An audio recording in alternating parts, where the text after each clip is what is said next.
আমরা এরকম অনেক বাধা পার করে এসেছি। আমি কখনোই ওরকম ডিপ্রেশনে চলে যাওয়ার আর্টিস্ট হতে চাই না।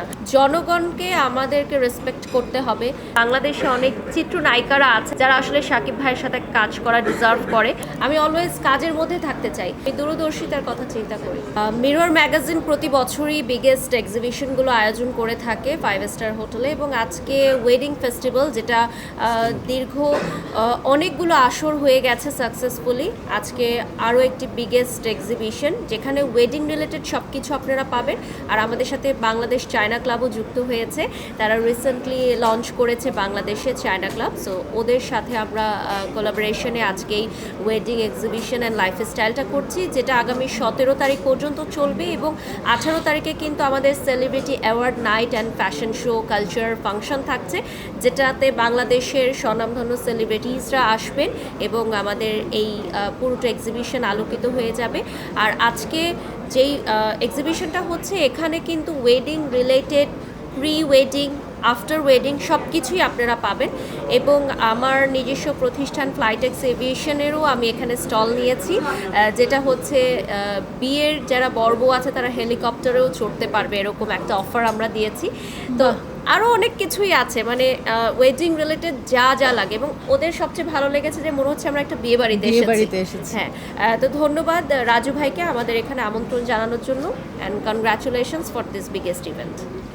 আমরা এরকম অনেক বাধা পার করে এসেছি, যেগুলো আমরা ক্যামেরার সামনে বলি না। আমার মনে হয় ভাবনা আপু আমার সাথে একমত হবে। শুটিং সেটে, ক্যামেরার সামনে, পেছনে অনেক সময় আমরা যারা ক্যামেরার সামনে কাজ করি এ ধরনের ফেস করতেই হয়, এটাই আমাদের লাইফ, এবং এটার সাথে আমরা মানিয়ে নিয়েছি। বাট নারীদেরকে নিয়ে আপনি যেটা বললেন, যে ডেফিনেটলি আমাদের আরও সিকিউরিটি প্রোটোকল বাড়াতে হবে, এবং জনগণকে আমাদেরকে রেসপেক্ট করতে হবে, কারণ জনগণই হচ্ছে সবচেয়ে বড় পাওয়ার। যতই সিকিউরিটি, যতই বডিগার্ড, যতই পুলিশ সাপোর্ট থাকুক না কেন, জনগণ আমাদেরকে যেভাবে ভালোবাসে, সেই ভালোবাসাটাই আমরা চাই যে ক্রাউডের মধ্যেও পেতে। So that's it.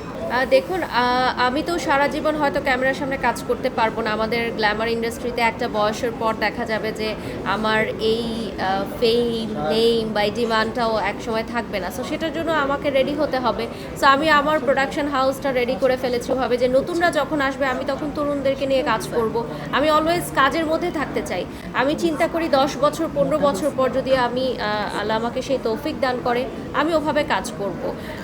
আমি কখনোই ওরকম ডিপ্রেশনে চলে যাওয়ার আর্টিস্ট হতে চাই না। আমার কাজ না থাকলে আমি আরেকজনকে দিয়ে কাজ করাবো, এই জন্যই আমার প্রোডাকশন হাউসটা খোলা, অ্যান্ড দ্যাটস ইট। আমি দূরদর্শিতার কথা চিন্তা করি। ইনশাআল্লাহ আপনারা সবাই দোয়া রাখবেন যাতে বিগ প্রজেক্টে আমরা কাজ করতে পারি। এখনও টিভিসি অবভিয়াসলি বা বিভিন্ন ব্র্যান্ডের সাথে কোলাবোরেশন হয়ে আমরা কাজ করছি।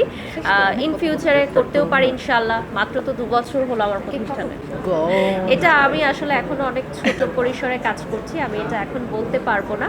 আর আমার হাজবেন্ড যেহেতু ডিরেকশন নিয়ে লেখাপড়া করেছে। শাকিব ভাইয়ের সিনেমা নিয়ে আসলে বলার কিছু নেই, সবসময় সুপার হিট, বাম্পার হিট। আমি আসার পথেও একটা ট্র্যাক দেখছিলাম ওনাদের গানের। তবে আমি ছোট মুখে যদি বড় কথা বলি, আমি মনে করি যে আমাদের বাংলাদেশে অনেক চিত্রনায়িকারা আছেন যারা আসলে শাকিব ভাইয়ের সাথে কাজ করা ডিজার্ভ করে।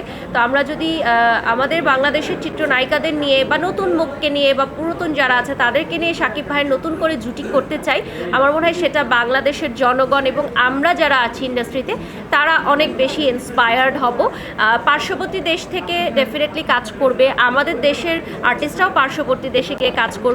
কিন্তু এই যে জুটির প্রথাটা যেটা আপনারা বললেন, যে একসময় আমরা দেখেছি শাকিব অপু অনেক জনপ্রিয় জুটি, তারপরে কিন্তু তেমন আর জুটি তৈরি হয়নি শাকিব ভাইয়ের সাথে। তো আমরা সেরকম আরও কিছু কাজ দেখতে চাই যেটা আমাদের বাংলাদেশের কাজ হবে।